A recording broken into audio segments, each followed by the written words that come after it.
muito bem-vindos a mais um episódio do Infelizmente FC, o podcast onde o pior time é o seu. Hoje, especialmente, lembro semana passada, o sorteio das competições internacionais, vamos falar da Copa Libertadores, apesar de eu estar com essa camisa descarada aqui, e nós vamos falar dos confrontos brasileiros na Sul-Americana. Então tem justificativo, o Vitória jogou Sul-Americana, então eu posso.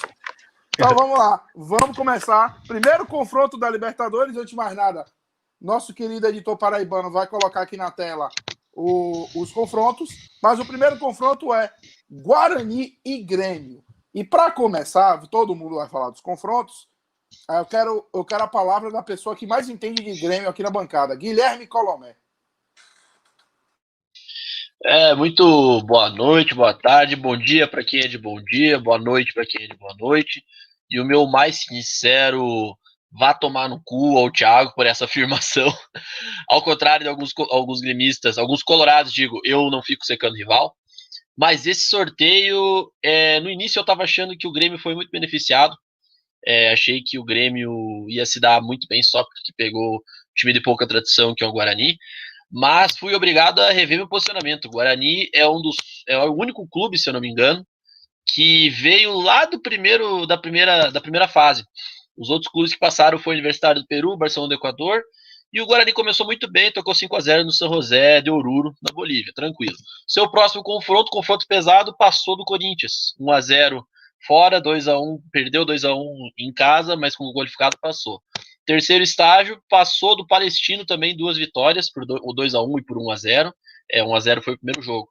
E aí caiu no grupo do Palmeiras. No grupo do Palmeiras só perdeu uma vez somente pro Clube de São Paulo mesmo. Isso que é interessante perceber, assim, é um time que é bem constante. Os resultados. Passou em segundo no grupo, 13 pontos, e só perdeu pro Palmeiras por 3-1, ganhou do Bolívar fora, ganhou do Tigres fora, fez 3 gols em ambos os jogos. Em casa empatou com o Palmeiras 0-0 e venceu o Bolívar também, e o Tigre, na verdade, o Tigre de Buenos Aires, da Argentina, e foi por 4-1. É um time bem interessante, é um time que a gente tem que ter receio mesmo. E o Grêmio, por enquanto, ainda não demonstrou o grande futebol que mostrou quando foi campeão da América, e provavelmente vai viver com essa sombra por bastante tempo, acho que enquanto o Renato continuar no comando. O meu destaque mesmo pro Guarani é um goleiro bem experiente, que é o Jorge Bava, uruguaio, e os outros jogadores têm um atacante chamado Raul Bobadilla também, que por vezes foi convocado para a seleção paraguaia. Eu acho que tem que ter bastante cuidado com esse time, mas eu apostaria numa classificação do Grêmio, só não acho que vai ser um passeio. Para quem não lembra do Guarani, além dessa temporada já ter eliminado o Corinthians, o mesmo Guarani eliminou o Corinthians uma vez nas oitavas de final da Libertadores, que eu não sei se você lembra, o dirigente do Corinthians, graças a Deus pegamos o Guarani. Foi lá, 2 pancadas. Agora eu vou trazer Richard. Richard, o que é que você pode me falar mais desse confronto?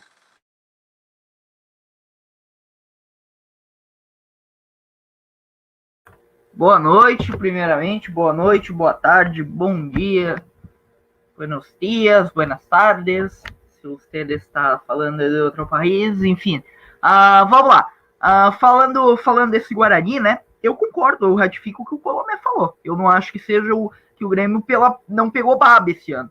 O Guarani é um time bem qualificado. É um time que passou com 13 pontos na fase de grupos, no grupo do Palmeiras. Inclusive só teve uma vitória, só teve uma derrota, que foi uma derrota para o próprio Palmeiras, né? Uma derrota por 3-1 no Allianz Parque, em que o Guarani fez um jogo bem digno, um jogo bem pegado ali, deu bastante trabalho pro Palmeiras esse jogo. É um time que já tem cancha, é um time que tem um treinador que já tem cancha, que é o Gustavo Costas, que para quem não lembra, o Gustavo Costas, ele foi campeão da Copa Sul-Americana de 2015 com o Santa Fé, o Independente Santa Fé da Colômbia. Ele é bicampeão colombiano. Ele tem trabalhos assim bem bons no continente sul-americano, né? Ele tem um bom trabalho no Santa Fé, ele tem trabalhos no futebol mexicano, no futebol equatoriano. E esse time do Guarani dele é um time bem montado, é um time que joga ali basicamente num 4-4-2, num 4-4-1, 4-1-4-1. E o cara que pra ficar de olho, na minha opinião, é o Fernando Fernandes, que é o camisa 9 deles. É um jogador experiente que já estava, inclusive, nessa grande campanha do Guarani, que foi a campanha da Libertadores 2015, né? Que o Guarani chegou até a semifinal, perdeu pro River. O Fernando Fernandes já estava, na época ele era reserva do Santander, que era o grande destaque daquele time. Ele sai do Guarani, tem algumas passagens ali pelo futebol mexicano e retorna ao Guarani esse ano. E se eu não estou enganado, ele é artilheiro do campeonato paraguaio agora. Tem outros jogadores ali, tem alguns aqueles, o próprio Bobadilha, que o Colomé citou, Fernando Barrientos, que para quem não lembra, passou pelo Atlético Paranaense aqui no Brasil, passou por alguns times argentinos. A gente tem também o Edgar Benítez, o experiente Edgar Benítez, o meio atacante de 32 anos, que tem carreira bem sólida no futebol mexicano. E basicamente é isso.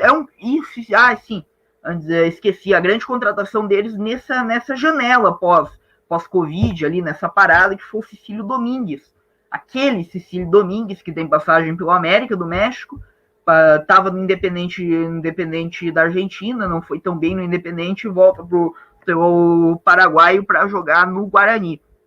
É um time bem montado, é um time muito bem montado, eu acho que vai dar trabalho pro Grêmio, mas eu acho que o Grêmio passa. Se fosse para apostar, eu apostaria na vitória do Grêmio. Eu acho que o Grêmio não vence os 2 jogos, eu acho que um dos jogos, eu acho que o Grêmio deve perder, talvez perca ou não tenha um resultado tão bom no Paraguai, mas deve avançar. Mas não vai ter facilidade. Na minha opinião, avança, mas avança na conta do chá, digamos assim. Muito bem, vou concordar 100%. O jeito de passar, para mim, o Grêmio realmente perde o jogo de ida, né? Então, a curiosidade é que o Guarani, apesar de ter sido segundo no seu grupo, na pontuação fez mais pontos que o Grêmio, né? O Guarani fez 13 pontos, e no grupo que tinha Grêmio e Inter, o Grêmio fez 11. Eu acho que o Grêmio passa também, mas vai ter muito trabalho, sem dúvida, até nos pênaltis. E eu quero ouvir agora, só para a gente poder fechar e passar o próximo confronto, Igor, com a belíssima camisa do Papão da Curuzu. Bom, salve a todo mundo que vai acompanhar o episódio. Realmente, eu também concordo com o que o Richard colocou a respeito da maneira que o Grêmio pode se classificar. O Guarani não só conseguiu eliminar o Corinthians, né? Ele chega a eliminar o Corinthians do Tite, se eu não me engano, na primeira vez. E aí, só que, assim, pelo lado do Grêmio, né, um time muito enfraquecido, como o Colomé colocou, há uma sombra diante do próprio desempenho do Grêmio nas Libertadores desde quando o Renato assume, né? Porque até no ano posterior ao título ele sai num resultado muito controverso, né? Contra o River Plate, toda uma questão de influência, enfim, no segundo jogo na Arena. Mas desde então perdeu. Eu acho que a queda de rendimento do Grêmio está diretamente relacionada com a queda de rendimento das peças principais que elevavam o nível daquela equipe, né? E o próprio Luan, que hoje se encontra no Corinthians, eu acho que corresponde, eu acho que ilustra bem a queda de rendimento do Grêmio, tanto na questão ofensiva, apesar do Cebolinha ter encontrado bons argumentos para que se apostasse no Grêmio durante algum tempo, hoje já não se encontra mais lá, agora o PP, mas ainda assim eu acho que é um jogo muito equilibrado, muito perigoso. Eu não sei se o Grêmio perde um jogo. Até a explicação do Richard, eu estava um pouco confiante assim de que pudesse passar com um empate, uma vitória, ou até mesmo, né, correndo os pênaltis. Mas realmente eu acho que é um jogo muito mais perigoso.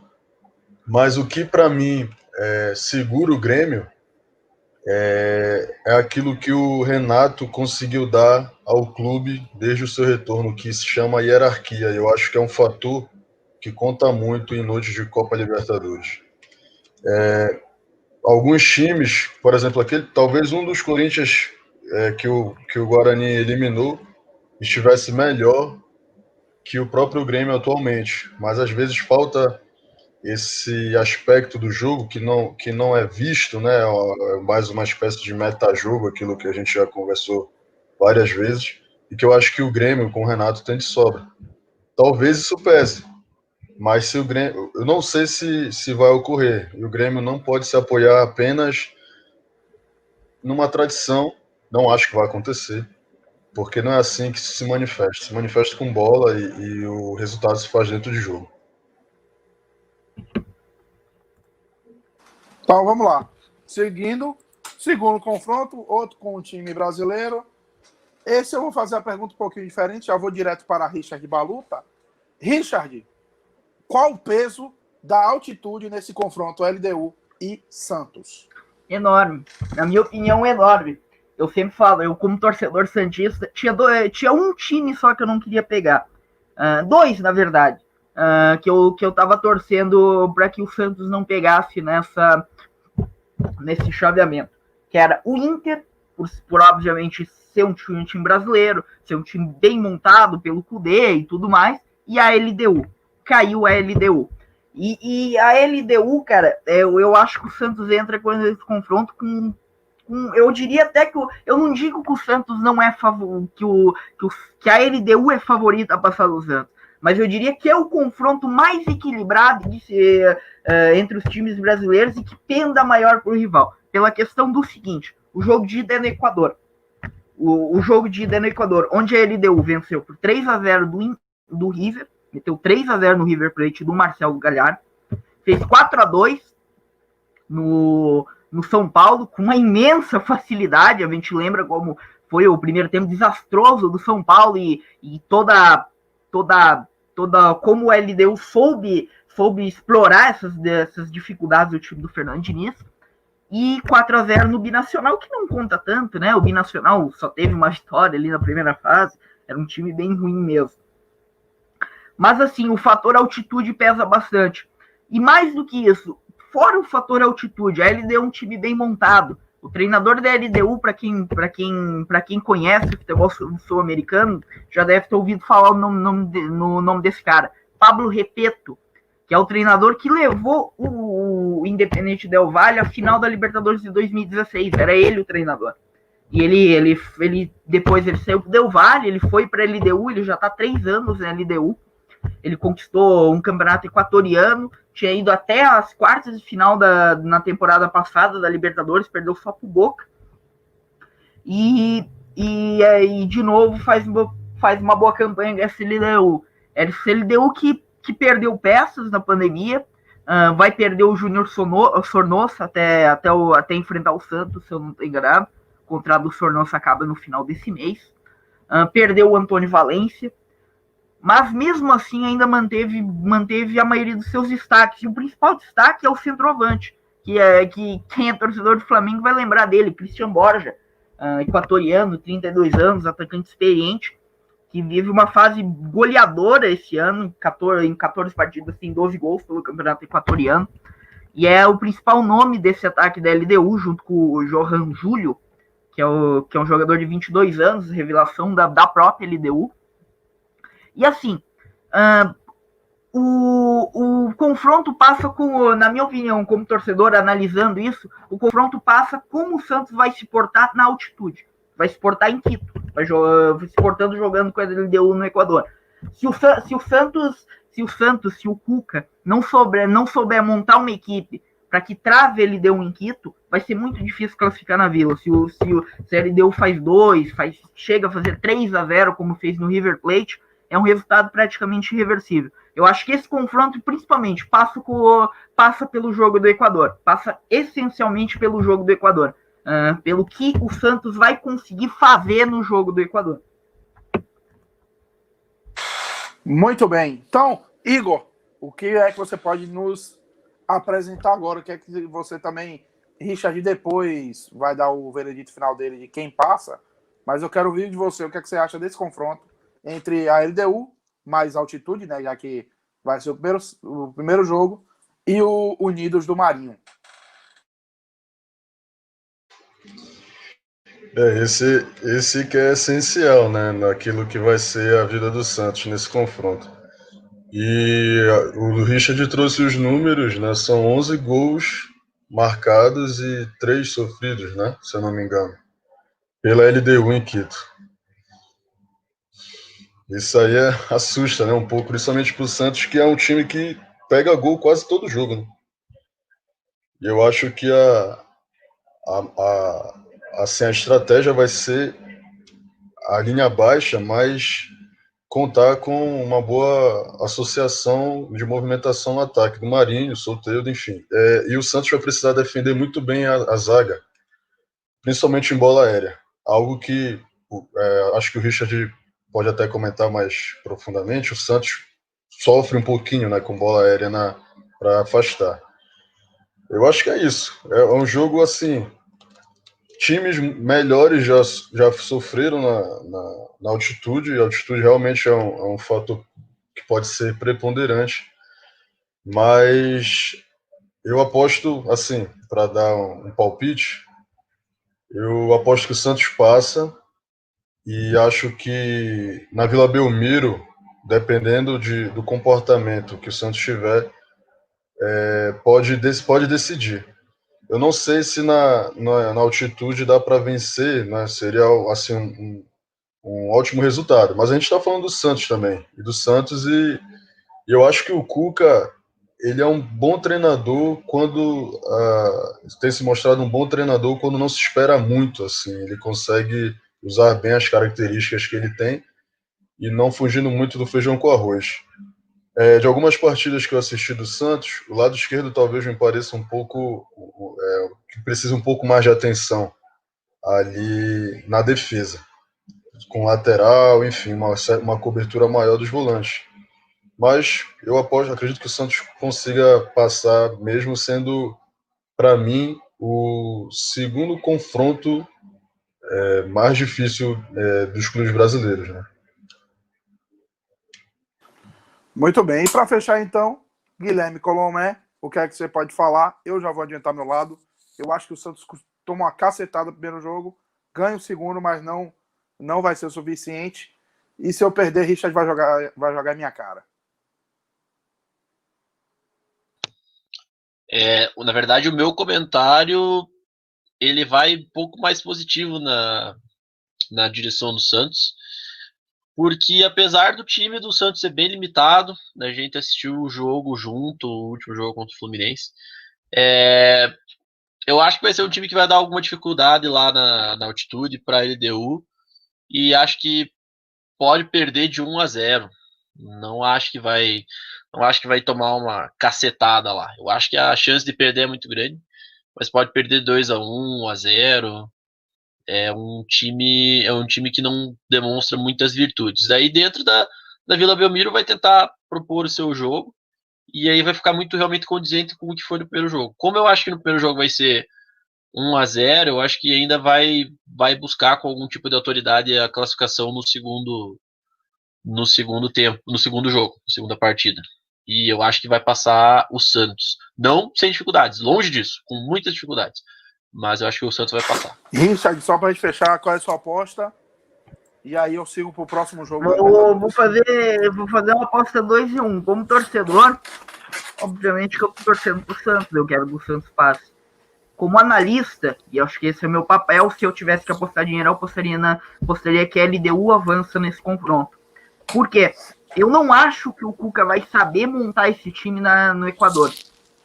E outra coisa, passa muito... A LDU é um time que as principais virtudes da LDU é o jogo lateral. É o jogo que passa pelas laterais, pelas pontas. Pelo que eu vi, é um time muito vertical. E é a principal dificuldade do Santos, é as laterais. Ainda mais que deve jogar para esse confronto o Madison na lateral direita, que é um lateral bom ofensivamente, mas muito deficitário defensivamente. Então eu acho que passa a LDU mais pelo confronto de ida do que pelo confronto de volta. Muito bem. Próximo jogo envolve mais um brasileiro. Todo esse lado envolve brasileiros. Esse envolve o atual campeão. E para mim, inclusive eu vendo reações, desses 4 eu diria que é o mais desequilibrado. Racing e Flamengo. E para esse confronto, Primeiro eu chamo Igor.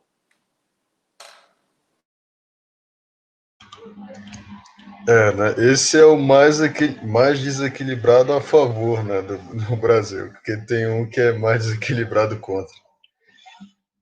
O Flamengo está chegando na melhor forma que ele poderia estar, mas ele vai enfrentar o atual campeão argentino. Né? É um jogo que vai ser muito interessante de observar, principalmente pelo Becachete, eu acho que é assim que pronuncia o nome, dele sempre buscar um jogo ofensivo. É assim, o Flamengo já deu amostras, né, de sobra para que a gente acredite que ele passe, mas eu não acho que vai ser tão fácil, principalmente porque eu iria comentar isso numa outra partida, uma outra ocasião, mas acho que nessa também pode fazer diferença o campo neutro, né, para os dois. Então, assim, eu acho que não está tão desequilibrado, ou melhor, não está tão a favor do Flamengo, mas acredito que no final das contas o Flamengo vai fazer valer a forma, porque, e isso é um ponto interessante de ressaltar, o Domenech foi muito criticado em função do rodízio. E aqui no Brasil a gente costuma acreditar que rodízio ele causa desentrosamento na equipe, mas sabendo fazer, como o Jorge Jesus já tinha dado amostras disso, Domenech conseguiu colocar dois times do Flamengo em condições de atuar, tanto físicas quanto técnicas e de entrosamento também. Então, acho que o Flamengo é o time mais encorpado desse confronto e eu aposto que ele passe. Na Argentina vai ser mais difícil, mas não vejo o Flamengo sendo eliminado. Somos dois. Eu estava dando uma olhada aqui. Tanto o Flamengo quanto o Racing fizeram a mesma pontuação na primeira fase, né? Fizeram 15 pontos. O Flamengo que teve aquela derrota de 5-0 lá pro Independiente Del Valle. E eu dei uma olhada aqui. A única derrota do Racing foi uma derrota de 1-0 em casa para o Nacional do Uruguai. Depois eles venceram por 2-1 fora, mas ficaram atrás porque tomaram um gol a mais do que o Nacional. Agora eu vou trazer Colomé para falar um pouquinho desse confronto. Você também concorda com a gente que o Flamengo seja favorito? Pelo contexto todo, fica bem difícil você dizer que o Flamengo não é favorito, sabe? Eu acho que é o time que tem mais material humano, é o time que tem mais a mostrar e é o time que tem mais pressão em cima de si mesmo, por todo esse contexto, né? E porque é um dos times que joga o melhor futebol do Brasil e eu diria que tá no top 10 da América do Sul, tranquilamente.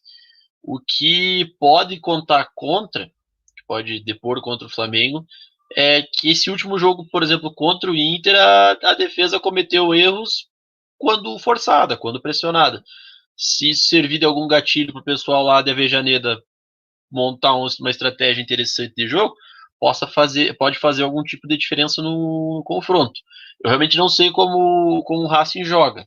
Só que olhando em termos nominais, o elenco dos caras, eu vejo gente muito conhecida pelo Brasil. Aqui temos Eugênio Mena, Jonathan Cristaldo, Lisandro Lopes, caras que passaram pelo Brasil aí que a galera conhece um pouco. Walter Montoya jogou no Grêmio emprestado. E outros jogadores que eu daria algum destaque também. O Lucas Orban, que é um lateral bem competente. Eu não gosto do goleiro Gabriel Arias, mas vem melhorando, já foi titular do Chile na Copa América do ano passado. Tem um defensor também, o Leonardo Sigali, que é experiente, jogou na Europa por muito tempo. Então existem peças para poder fazer um confronto bem de igual para igual, na minha visão. Vai da maneira como eles vão se impor contra o Flamengo, que é hoje o time com mais recursos mesmo, como eu já falei. O primeiro jogo vai ser na Argentina, né, em Racing, dizendo de uma maneira leiga, e eu acredito que, na verdade, não só os dois times, mas todo mundo perde com a ausência das torcidas. Eu não sou muito a favor, não gosto muito do comportamento da torcida do Flamengo e do comportamento do torcedor argentino no geral. Quando o comportamento é irracional, começa a bravatear, e os argentinos têm comportamentos até racistas, mas faz muita falta o estádio lotado, mês de pandemia ainda mais. A gente tá perdendo a oportunidade de ver 2 jogos lindíssimos, com o Cilindro e Avejaneda lotado e com o Maracanã lotado. Seriam oportunidades, seriam jogos lindíssimos pra gente ver, que infelizmente vão ficar na imaginação. Minha aposta é que o Flamengo vai passar, e eu acho que vai passar com um pouco mais de conforto do que os outros. Acho que pode até empatar com gols fora e ganhará em casa no Maracanã. E para fechar, Richard Baluta, o que é que você me diz de Racing e Flamengo, o confronto Mauro César Pereira? Cara, eu acho que é assim, fazendo uma análise, eu acho que inclusive eu gostei da tua definição sobre o confronto, mas eu acho que é um confronto perigoso, digamos assim, a favor do Flamengo.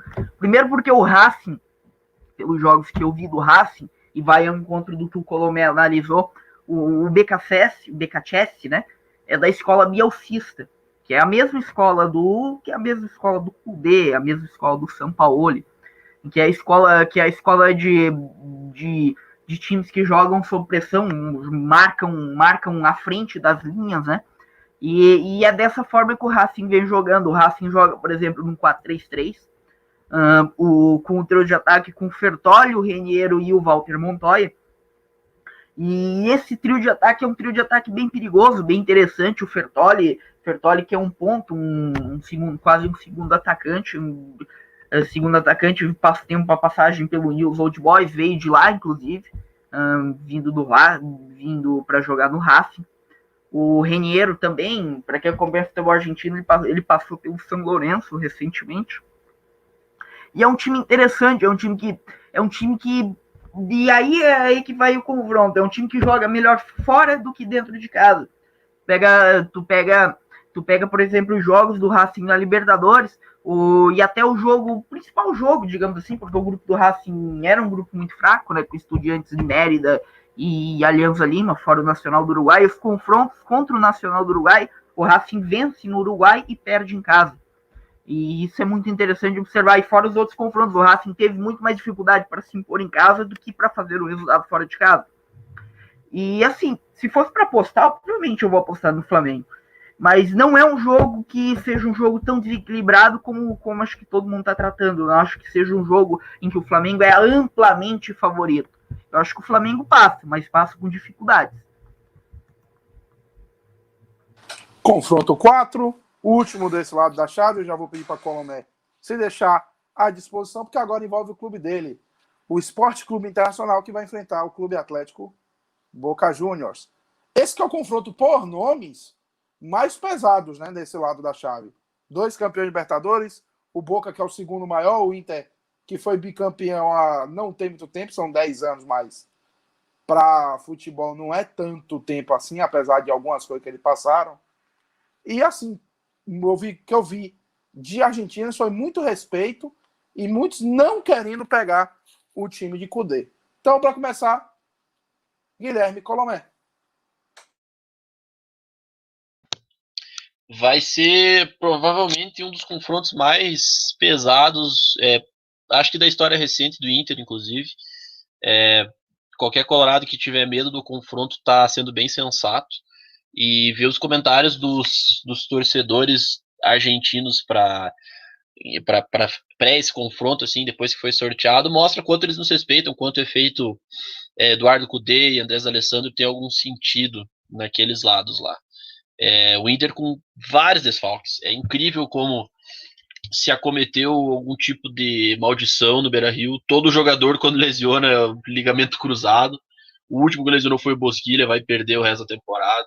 Guerreiro já perdeu o resto da temporada e provavelmente isso pode até ser um tipo de trava para a renovação dele, porque o contrato dele encerra logo. O Saraiva também, que era um lateral extremamente produtivo, tanto ofensivamente quanto defensivamente. Lesão séria, pelo menos o Porto liberou ele para ficar mais um tempo até se recuperar. Então o Inter vai bem desfalcado, amarrado como pode, com uma ideia de jogo simples do Kudê, mas com problemas defensivos, com um comportamento estranho. Isso já foi visto nos jogos. O time parece que perde o gás no final. Dizia muito que o Celso Roth era o treinador coca-litrão, porque até chegava na metade perde o gás.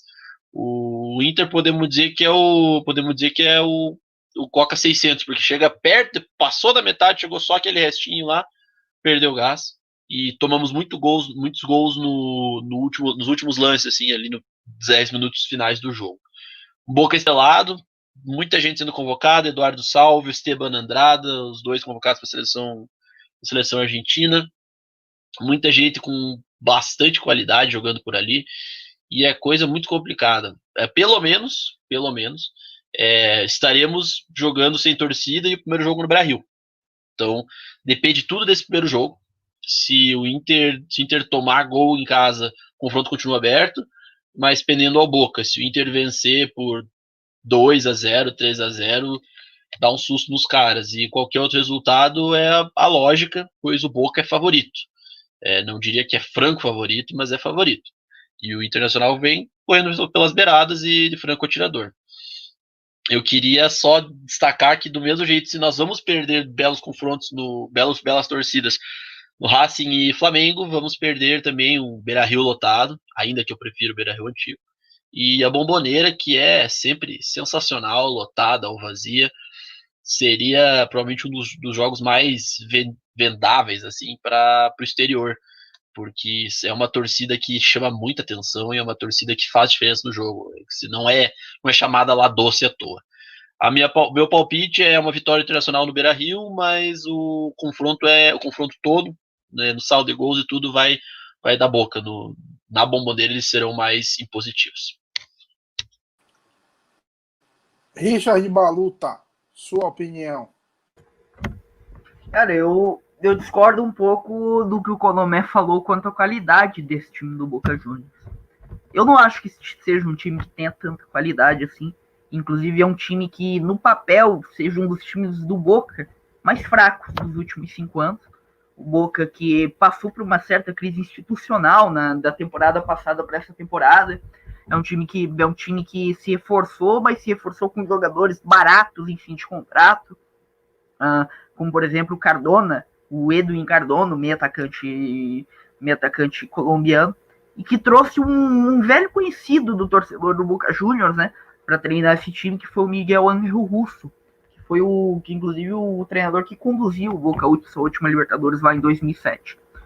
É um time que o Boca é um time, sempre falo, é um time que assusta, porque é o Boca, porque é um time com, talvez seja o maior time da América do Sul, é o time com maior tradição na Libertadores, mas por bola, pelo que eu vi o Boca jogando nessa Libertadores, e somando-se ao fato que o Boca está há muito tempo sem jogar no seu campeonato nacional, né? Lembrando que a Liga Argentina está suspensa, eu não acho que seja um confronto tão desequilibrado, apesar que o Internacional tem que se pesar, né? Que o Internacional apresentou apresenta um desempenho no Campeonato Brasileiro e apresenta um desempenho totalmente diferente na Libertadores. Passou só com 8 pontos ali, passou de modo bem apertado até, né? Pelo que apresenta a qualidade do time. Mas se fosse para apostar, eu apostaria no Boca também, pela questão que time brasileiro sempre teme o Boca. Isso, o psicológico de time brasileiro jogar contra o Boca Juniors é sempre o que mais é um fator que mais equilibra geralmente o confronto, porque o time brasileiro, eu sempre falo, o time brasileiro, ele já entra, poucos times brasileiros não entram derrotados na Bombonera, já sabem que na Bombonera vão perder. O Inter, eu acho que não acho que o Inter vai fazer um resultado grande no Beira-Rio, acho que pode até ser que vença no Beira-Rio, 1-0, 2-1, mas perde na Bombonera e na minha opinião, passa o Boca. E falando de vencer na Bombonera, o torcedor do Paysandu é quem melhor pode falar. Igor, o que é que você acha desse confronto Internacional e Boca Juniors?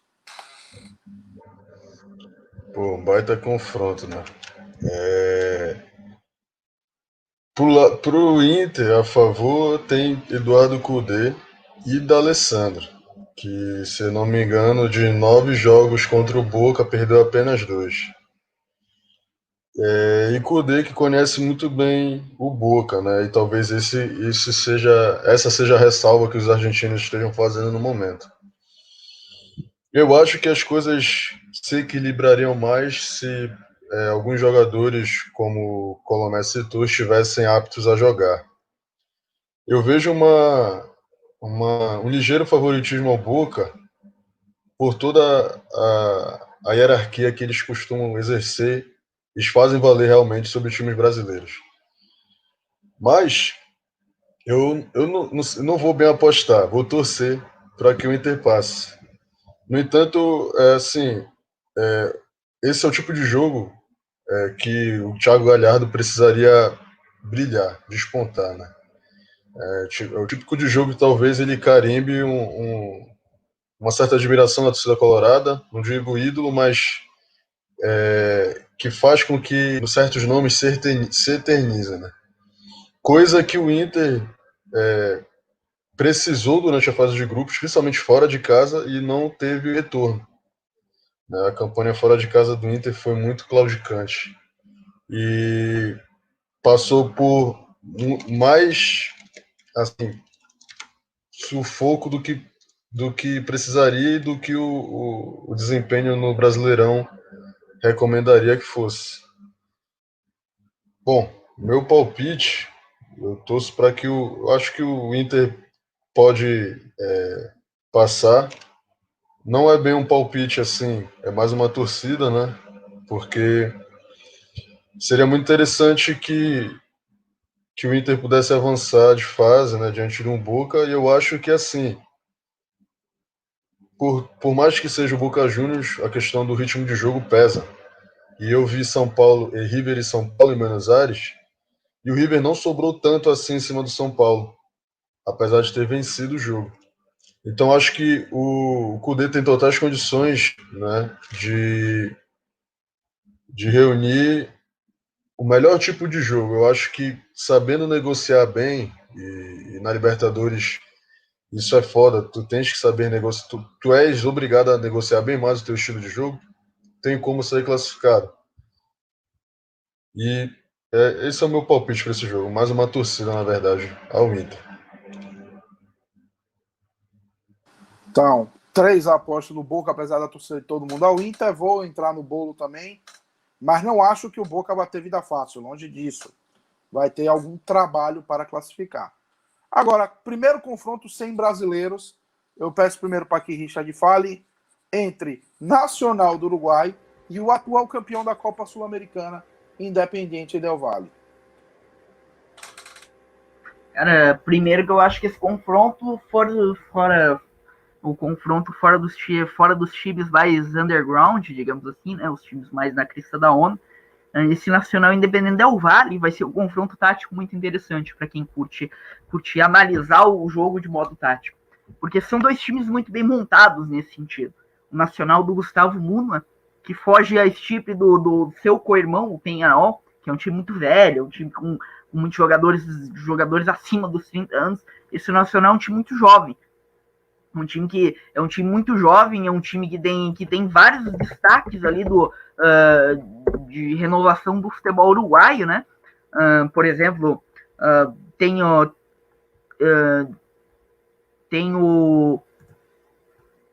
o Soto, tem o Meia Carvalho, o Meia Felipe Carvalho, de 24 anos, não é tão jovem, já teve passagem pelo time do Sevilha, mas tem alguns jogadores interessantes, o Emiliano Toranza, o Santiago Rodrigues, que na minha opinião é o jogador mais interessante, jogador de 20 anos, meio atacante que joga pelos lados. E pelo lado do Independente Del Valle, o time do tão falado Miguel Ángel Ramírez, né?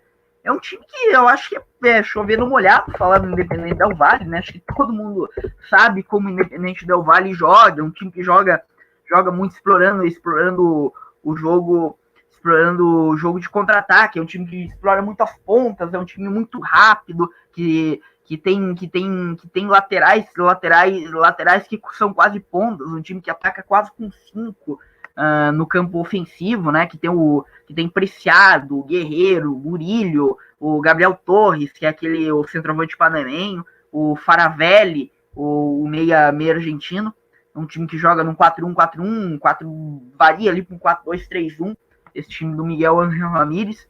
Então vai ser um confronto muito legal de se acompanhar. Ainda mais que o jogo de ida é no Equador, né? O jogo de ida é lá em Quito, né? Em Quito, não, em Guayaquil, que é onde mando os seus jogos Independente Del Valle. Então eu acho assim, se fosse para apostar, eu vou fazer uma aposta um pouco diferente. Eu acho que eu passo Nacional. Esse time do Nacional é um time bem montado, é um time bem organizado. O jogo de volta é lá no estádio Parque Central, né? Eu acho que passo Nacional. Se fosse para apostar, eu apostaria no Nacional do Uruguai. Agora a gente traz nosso colega Igor para falar um pouquinho do confronto.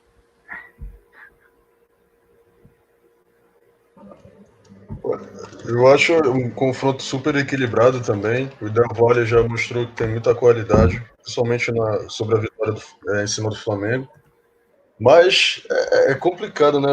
Parece que um time que joga muito bem na altitude, ele é um pouco volátil em termos de desempenho, né? Porque na mesma tônica que venceu com autoridade, o Flamengo Rio de Janeiro e perdeu assim também como se fossem dois times diferentes. E como o Richard falou, o Nacional, além de ser um time bem montado, concedeu poucos gols, né, ao adversário. Então, eu acho que o Nacional vai saber sofrer mais do que o Independente Del Valle se for necessário em Montevidéu. Meu palpite, bom, eu acho um confronto bem equilibrado também, mas eu aposto na passagem do Del Valle, pela altitude e pela autoridade que eles podem exercer em cima do Nacional. E para fechar esse confronto, Guilherme Colomé. Eu queria destacar que eu achei mais curioso assim, desse confronto. Eu também quero só dizer que eu concordo com praticamente tudo que o Richard falou, mas eu achei curioso que tem dois panamenhos, um em cada lado do confronto. E um, inclusive, é destaque. O Gabriel Torres é destaque também do Independente Del Valle, número 7. Está emprestado pela Universidade do Chile. É um atacante, joga bem para frente. E ele tem bons números também na Libertadores. Ele tá na lista de artilheiros. Ele tem 4 gols na competição e os gols foram marcados todos eles na fase de grupos. É um gol por jogo, vamos dizer assim. Acho que só em 2 jogos ele não marcou. Essa constância é interessante. Do lado nacional, tem outro panamenho que é o goleiro, Luiz Meirra. Esse goleiro também jogou contra o Inter nas oitavas de final do ano passado, da Libertadores, quando o Inter eliminou nos 2 confrontos com 2-0 no Beira-Rio e 1-0 no Gran Parque Central, lá no Uruguai. Eu acho o elenco do Nacional um pouco mais cheio de jogadores emprestados e alguns outros jogadores conhecidos. Olhando aqui, Cláudio Jacob, argentino, que passou pela Premier League. Gonzalo Berguesio, argentino.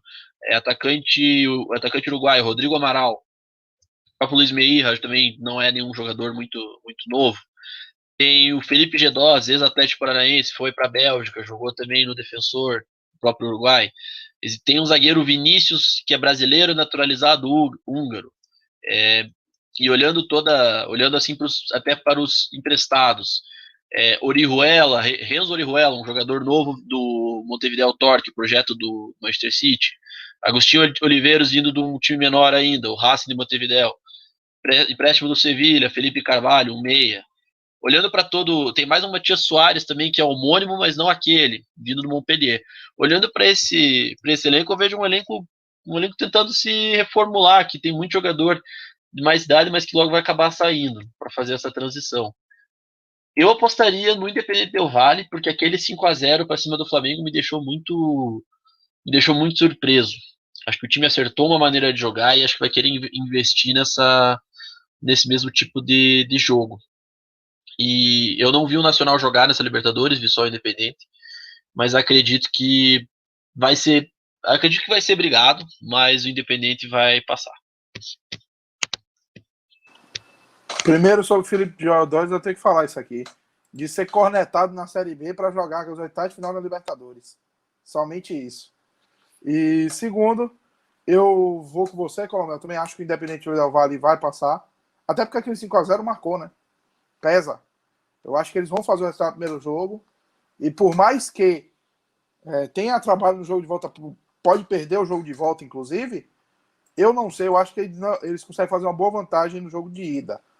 Agora, eu vou chamar Igor aqui, que esse é o confronto com brasileiros que talvez seja mais desequilibrado contra o Atlético Paranaense, nosso querido clube de bairro, como disse Mário Celso Petralha, que vai enfrentar o River Plate. Então, Igor, pode começar falando o que é que você prevê do confronto. Bom, começando com essa frase, né? Já mostra como é que tá o clima do Atlético para esse jogo, que recentemente demitiu o Paulo André. E a gente havia comentado que como a torcida faz falta, né, em jogos de Libertadores, seja pelo espetáculo de que está assistindo, ou seja mesmo para influenciar no desempenho, né, positivamente no time da casa e negativamente no time visitante. Eu acho que a torcida, nesse caso, vai fazer muita falta, porque eu acho que seria mais um recurso assim, anímico que o Atlético Paranaense poderia utilizar diante do River Plate, que joga bem dentro, joga bem fora de casa, não importa. O Atlético Paranaense também ainda deu um certo suspiro, né, no Campeonato Brasileiro, mas desde algumas rodadas já vem tendo uma queda muito brusca de rendimento, e acho que chega no seu pior momento desse segundo semestre para enfrentar um dos melhores times um dos times que está cotado a fazer a final da Libertadores. Sobre o River Plate, é impressionante o quanto de influência, né, digamos assim, de impacto que o Marcelo Galhardo tem no clube. Eu acho que a trajetória com o Renato Gaúcho se assemelha em certo ponto, mas com certeza a do Galhardo consegue ter mais sucesso visivelmente em função de fazer um ótimo trabalho de recrutamento de jogador, né? O River, desde quando o Galhardo assume, ele perde jogadores, mas repõe peças à altura que consegue manter a engrenagem funcionando. É um estilo de jogo que é conhecido, mas não é por isso que seja mais fácil de enfrentá-los. Eu acho que o Atlético é muito frágil. Esse talvez, não só entre os brasileiros, mas um dos confrontos mais desequilibrados de todas as oitavas de final.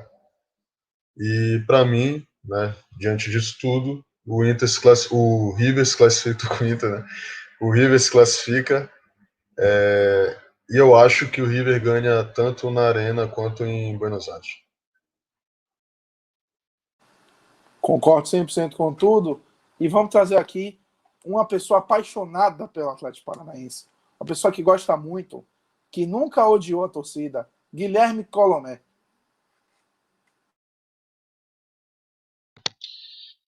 Novamente veio aqui reiterar meu mais sincero, vai tomar no cu, Thiago.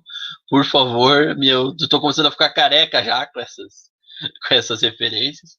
Mas falando de uma maneira mais neutra agora, o Atlético chega muito mal.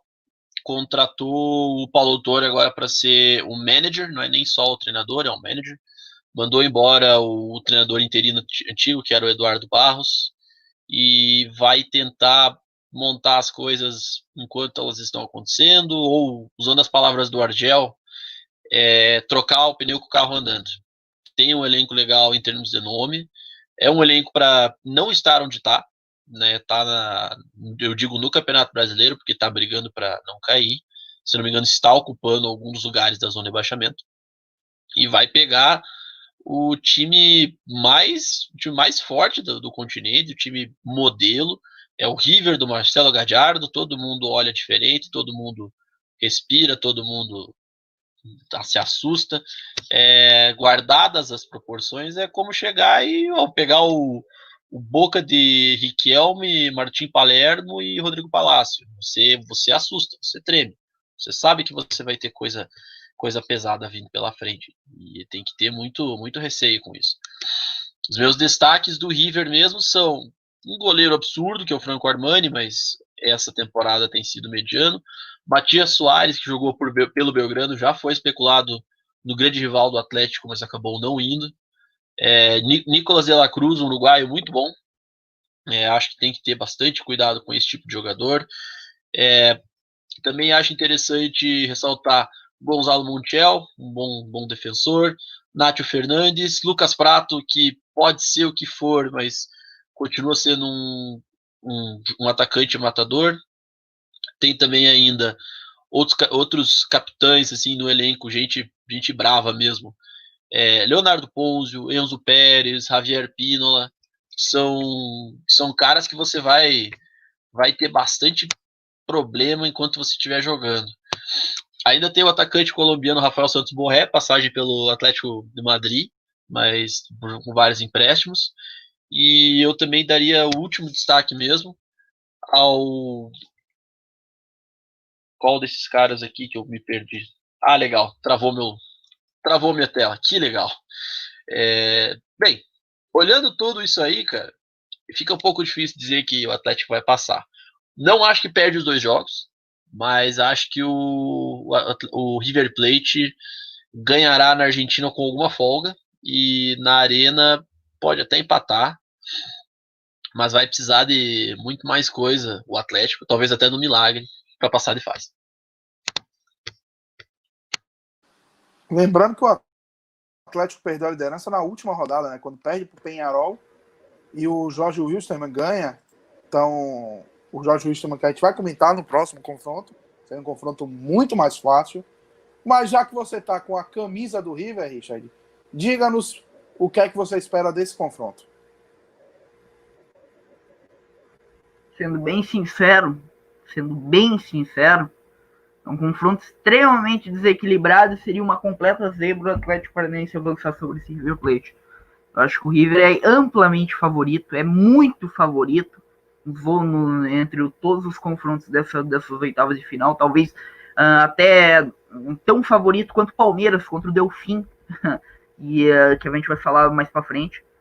Por quê? Porque o Atlético Paranaense passa por uma crise institucional, uma crise futebolística, aliado à qualidade imensa do River Plate. O River Plate não é só favorito, como é favorito a ser campeão da Libertadores de novo. É um time que todo ano, aí pelo menos na semifinal, é um time que o Marcelo Gallardo se reinventa em toda a temporada, e nessa temporada não foi diferente. O Marcelo Gallardo descobriu, digamos assim, não descobriu, mas alçou o posto de titular o excelente Julián Álvares, atacante de apenas 20 anos da base do River Plate. Tem o meia Matias Carrascal, tem fora os destaques já da temporada passada, Nátio Fernandes, Nicolas de la Cruz, Rafael Borré, Milton Casco, Montiel. Cara, é muito favorito. O Atlético Paranaense, o River Plate é muito favorito. E assim, até para sintetizar basicamente, na minha opinião, o River vence os 2 jogos com tranquilidade. O River vence na Arena com certa tranquilidade, na minha opinião, 2-0, e vence em Buenos Aires também por um placar mais ou menos semelhante. Eu acho que o River passa com, digamos assim, com o pé nas costas desse Atlético Paranaense. Nosso amigo Matheus Fergutz agora chora em posição fetal. E vamos para o confronto de número 7.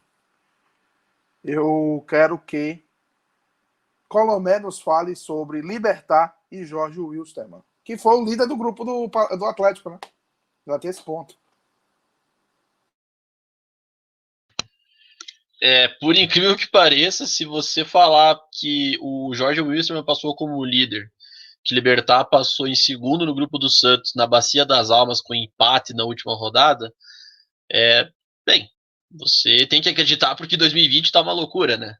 Mas lá no começo, antes de toda essa pandemia, você não acreditaria que esse roteiro. Colomé, o Libertad passou do grupo do Boca. E o Libertad passou na última rodada tomando 4-2 do Independiente Medellín fora de casa. Se estava desclassificado até os 45 do segundo tempo, quando o atacante, quando o Carlos Ferreira, o meia do Libertad, faz um gol e faz o 4-2, o Libertad passou por um saldo. Realmente chegou numa situação bem inusitada nessas oitavas de final. Isso que eu ia comentar aqui.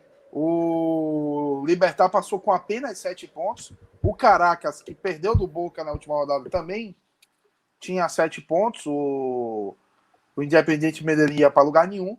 Só que o Caracas, porque tomou um gol a mais. Os dois times fizeram 8 gols, só que o Libertad sofreu 11 e o Caracas sofreu 12. Então, o Libertad classificou por um gol sofrido a menos. Eu devo ressaltar que provavelmente foi a minha confusão com Libertad e Olímpia, porque são dois clubes do Paraguai com escudo redondo e cor preta e branca. Então, eu sempre confundo. Acontece. Mas a correção é muito bem posta e deixa a situação bem pior, porque você passa tomando 4-2 e mesmo assim passa com uma campanha fraca. De qualquer maneira, eu acho que esse confronto está bem equilibrado e talvez possa ser até nivelado por baixo. O time do Jorge Wilstermann jogou bastante no erro do adversário, dos adversários do seu grupo.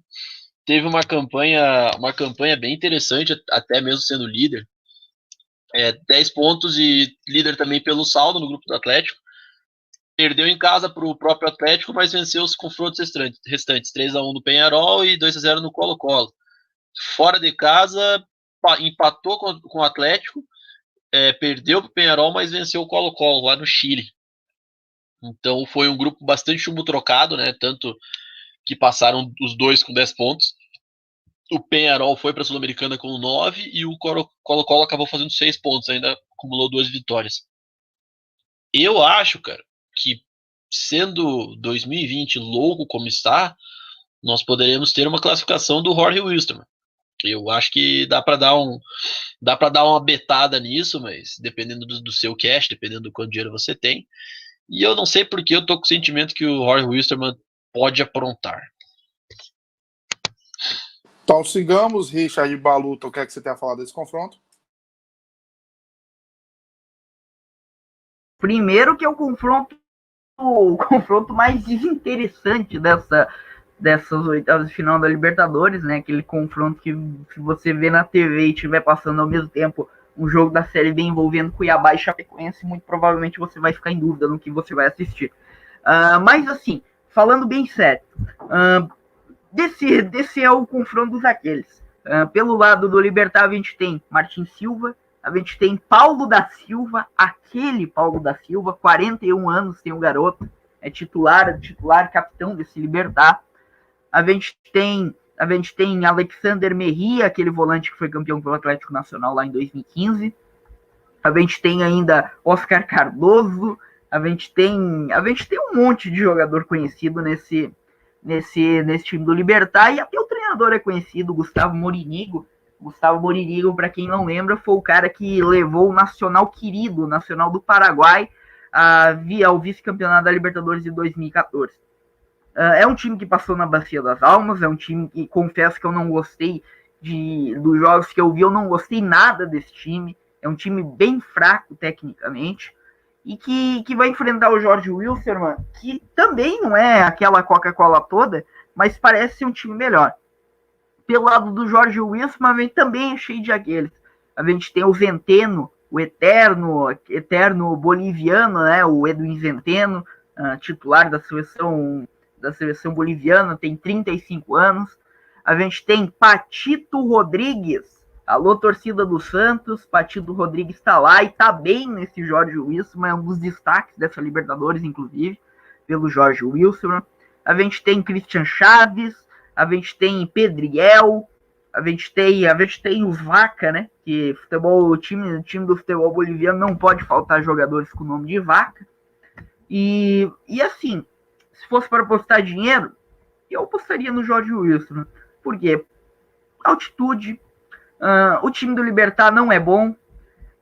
Então, sinceramente, eu acho que vai ser um jogo de ida bem chato, na ida lá no Paraguai, um 0-0, 1-1, algo bem modorrento, e uma vitória tranquila do Jorge Wilstermann lá na altitude de Cochabamba. Essa é a minha opinião. Muito bem. Igor, fechando aqui a discussão sobre esse penúltimo confronto.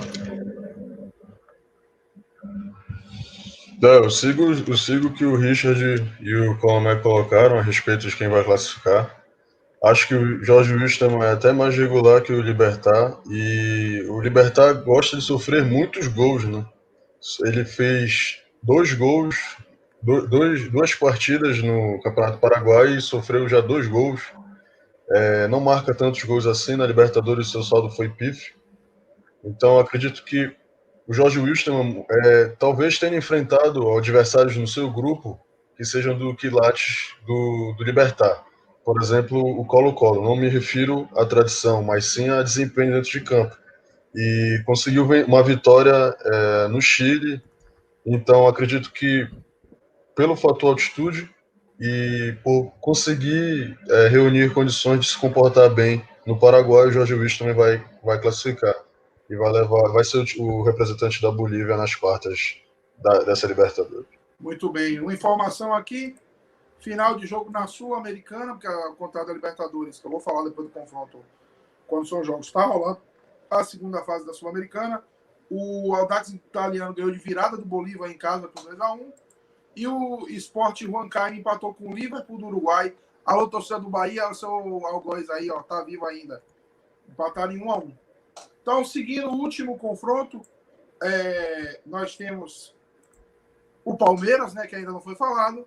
Nosso amigo Anderson uma vez definiu assim: o Palmeiras provavelmente vai pegar nos oitavos de final um dos piores times, nas quartas outro time horroroso, e aí vai chegar na semifinal e vai pegar a Holanda de 74. Foi quase isso. Porque o Palmeiras vai pegar o Delfim, deve classificar e pegar o Jorge Wilstermann ou Libertad. E aí na semi deve pegar o River Plate. Então vamos falar logo, Richard. Palmeiras e Delfim. Delfim, você viu os jogos, né, inclusive? E, cara, não tem o que falar. Palmeiras, assim, o Palmeiras deve ser refundado com outro nome, se foi eliminado por esse Delfim. Por quê? Porque, assim, o Delfim, primeiro, a campanha do Delfim na Libertadores. Eu tô aqui com a campanha do Delfim na Libertadores. O Delfim passou com 7 pontos. 2 vitórias, 1 empate, 3 derrotas. As vitórias, inclusive, só vieram na quinta e na sexta rodada. O Delfim, até a quinta rodada, o Delfim tinha 1 ponto. Daí ele vai lá e vence por 3-0, lá em Manta. E depois vence por 1-0 lá no Paraguai, no estádio Manuel Ferreira, o Olímpia. E daí o que acontece? Primeiro, o Palmeiras, para tu ver o tamanho da sorte que o Palmeiras pegou. O Palmeiras vai pegar um time equatoriano que não joga na altitude. O Delfim joga em Manta, que é uma cidade litorânea do Equador. Joga no nível do mar, já para começo de conversa. Segundo, esse Delfim está no 3º treinador do ano. É um time que vive uma crise institucional, que não está bem no campeonato equatoriano. Na atual edição do campeonato equatoriano, deixa eu até pegar aqui a classificação do campeonato equatoriano, esse Delfim está em 14º colocado. E sem contar, assim, o Delfim, a gente olha para o time do Delfim, nada alegra, né? Talvez o jogador mais conhecido aqui seja o Oscar Benítez, um meio argentino que passou pelo Benfica B. A gente tem aqui Carlos Garces, que é um atacante equatoriano que passou pela LDU, tem certa carreira ali no futebol equatoriano, mas assim, nada empolgante, digamos assim. Então, não tem o que falar. Eu acho que o Palmeiras não só passa, assim como o River Plate, passa vencendo por ampla vantagem os 2 jogos. O Palmeiras deve golear em São Paulo e deve ganhar por 3-1, 2-0 lá no Equador.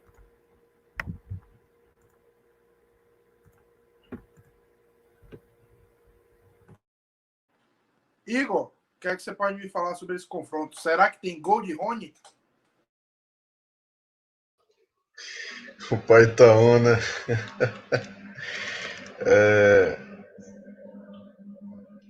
Cara, o que o Richard falou não tem muito que me alongar. Eu acredito que o Palmeiras também passa com tranquilidade.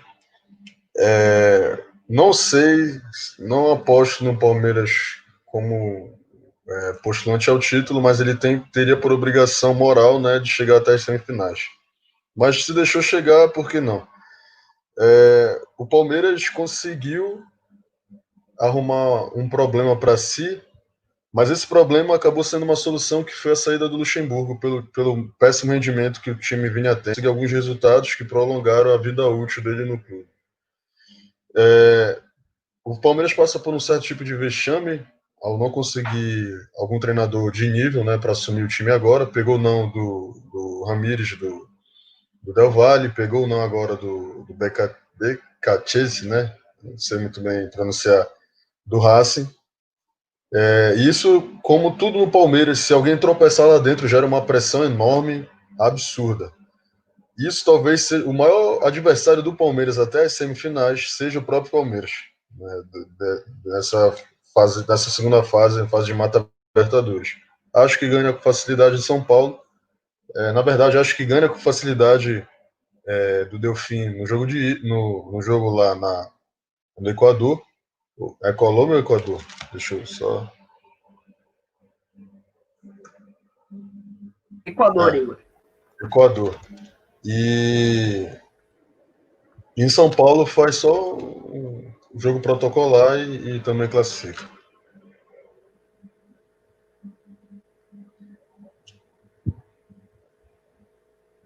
Então, já temos aí 2 votos, 3 votos com o meu do Palmeiras. Colômbia para a gente fechar aqui a Libertadores e passar para os brasileiros na Sul-Americana. O único comentário que eu vou fazer é que eu fiz a leitura errada do sorteio e disse que o Grêmio era o Manchester City da América do Sul, porque era sempre beneficiado nos sorteios. E aí uma pessoa, usuário da internet, um internauta, incauto, me lembrou que esse é o Palmeiras. Sorteado muito bem nas oitavas, vai ser sorteado muito bem nas quartas e provavelmente cairá na semi e continuará seu calvário. Não tem nem o que dizer. Acho que se o Palmeiras jogar e for treinado pelo Andrei Lopes, que é o interino, tende a passar mesmo por osmose. O time do Delfim é bem limitado, vive a tal da crise institucional, como disse o Richard, e eu apostaria na classificação do Palmeiras tranquilo, mas eu acho que pode até ganhar de pouco no Equador, no primeiro jogo. A questão é o jogo no Allianz, sem torcida, sem pressão. O Palmeiras provavelmente desempenhará um bom futebol, ao contrário do que foi o jogo contra o Coritiba, quando derrubaram ou caiu o Luxo. Palmeiras extremamente favorito e passará nesse confronto. Muito bem, lembrando que esses confrontos serão entre os dias 24 e 26 de novembro a ida e entre o dia 1º e 3 de dezembro a volta. Comebol TV, se eu bem lembro, Fox Sports, Globo e Facebook, os jogos de quinta-feira, que devem ser os 2 jogos do Grêmio, que estão marcados para quinta-feiras.